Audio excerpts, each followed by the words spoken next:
We are, either we like it or not, part of an artificial country with very little meaning called Canada. Many people in Canada write to me and say, we'd like to have the same as Quebec has. As long as we're part of it and we get elected in this parliament, we are entitled to any right and privilege and opportunity being provided by the persons who vote. And I will relinquish none of them.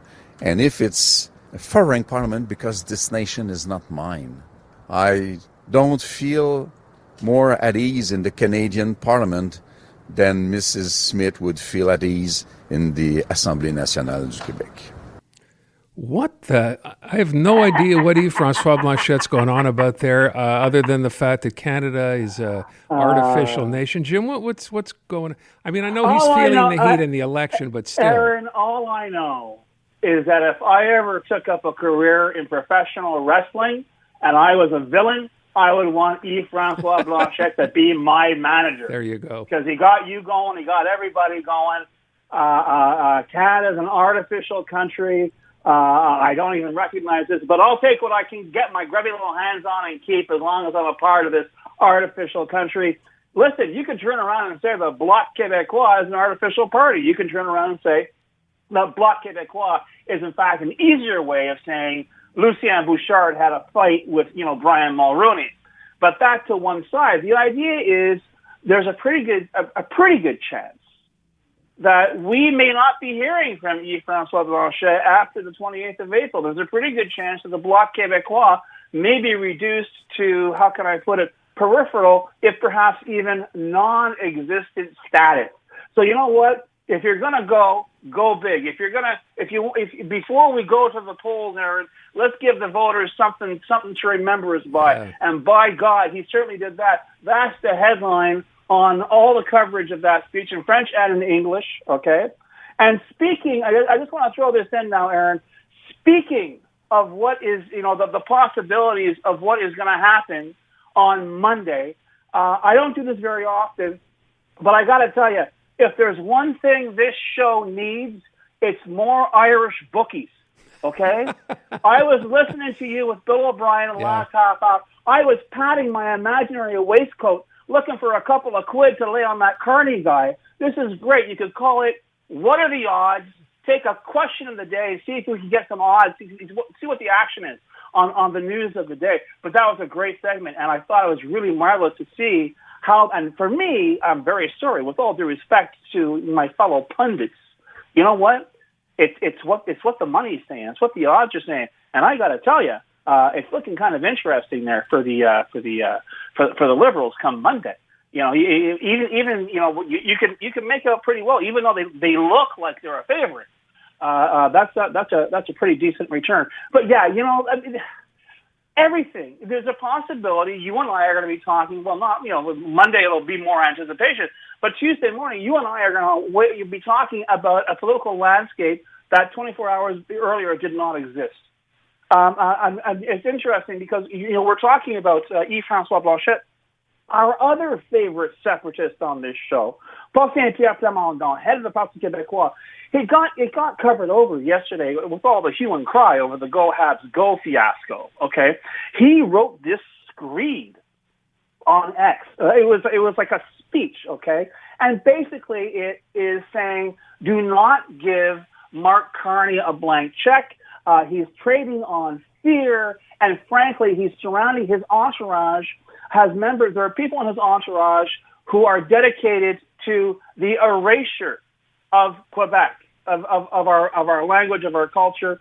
He's making a reference to, he claims that Carney has brought on as an advisor a member of the Century Initiative, which wants to bring 100 million people to Quebec. Right. And he's basically saying they're going to swamp us in immigrants, we're going to disappear, French is going to disappear, our culture is going to disappear. But that's what we're seeing here is they're really trying to hit all of the fear factors. They're really trying to use what I'm so sorry to say for the last 30, 40 years has been a fundamental political tool in Quebec, which is stoking fear. Whether it's fear of separation or fear of being assimilated or fear of being swamped by immigrants. we're seeing this go into overdrive. We'll probably see more of it over the course of the weekend.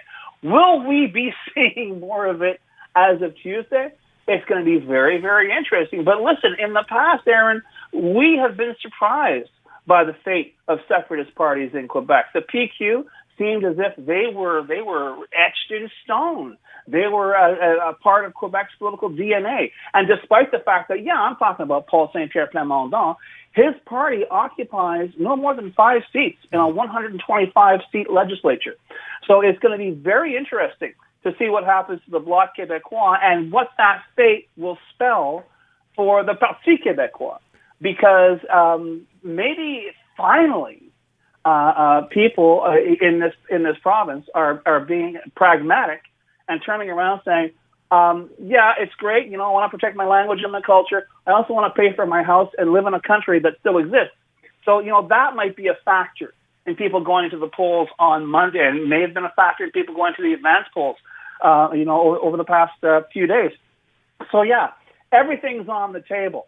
All bets are off, if I may say, and it's going to be one heck of an election. I will say one thing in reference to the PSPP, which I wasn't aware of, Jim.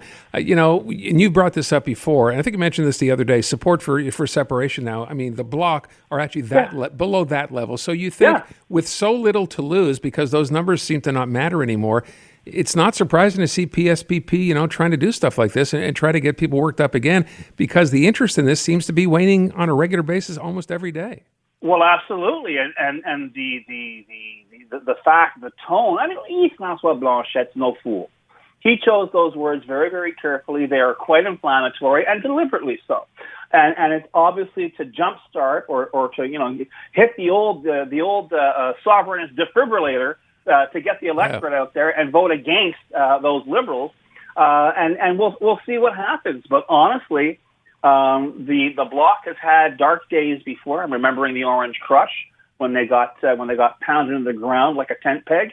Will that happen again on Monday? Maybe. But if it does, it won't just be the Bloc that's going to be wobbly. It's also going to be the Parti Québécois. They are inextricably linked now with this. How can I put it? The cottage industry of Quebec sovereignty. The idea that it's still going on.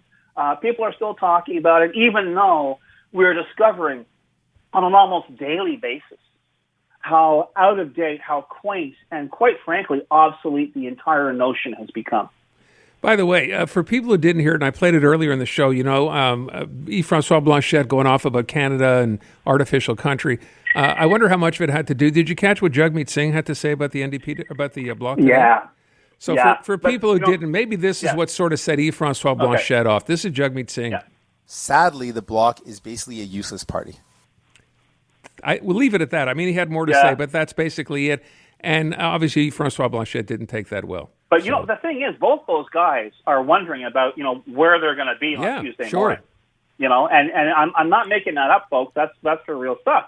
And I don't even want to throw in, and, I don't know if it came up with my buddy O'Brien there, the whole idea of whether Pierre Poilievre will still have his seat as of Tuesday morning as well, because that's been kicking around now for the past few days. Right. So all that said, we may be, and here we were just, I'm not getting used to, but getting inured to the daily nonsense with Trump's tariffs.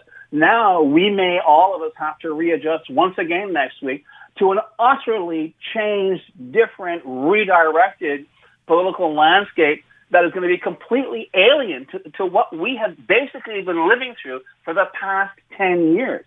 And if I sound like I'm still overawed by that, that's only because I am, Aaron. I've never seen anything like this before in my life. Yeah. If we're lucky, we won't again either. But all that said, this has been a remarkable campaign, a remarkable year. And listen, folks, the fun is just beginning. By the way, one texter on talking about Yves-François Blanchet, as we were just running this down, right, said, but he has no problem collecting his Canadian pension. He made it clear. Just he said, I'm going to hang on as long as I can get my hands on stuff. So, you know what? My hat's off to him for candor, if nothing else. But this is where we are.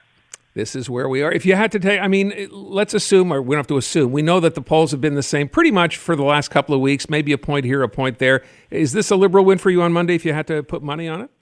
If I had to put money on it, I would say I would bet a Liberal majority, a Liberal minority, and I would also bet a Tory minority. You can't bet all three, Jim. You can't Why cover. not? You can't hedge your I bets. can cover everything I want, Aaron. You're not. That's why Fine. you're not behind the wicket. Okay, that's why you're on the radio and you're not taking bets. That'll okay? be fine for you, Jim. Thank you very kindly for Brian the is never call. going to Yeah. give you a All right. job, buddy. Let me tell you that right now. James Mennie at the Montreal Gazette. Have a good weekend, Jim.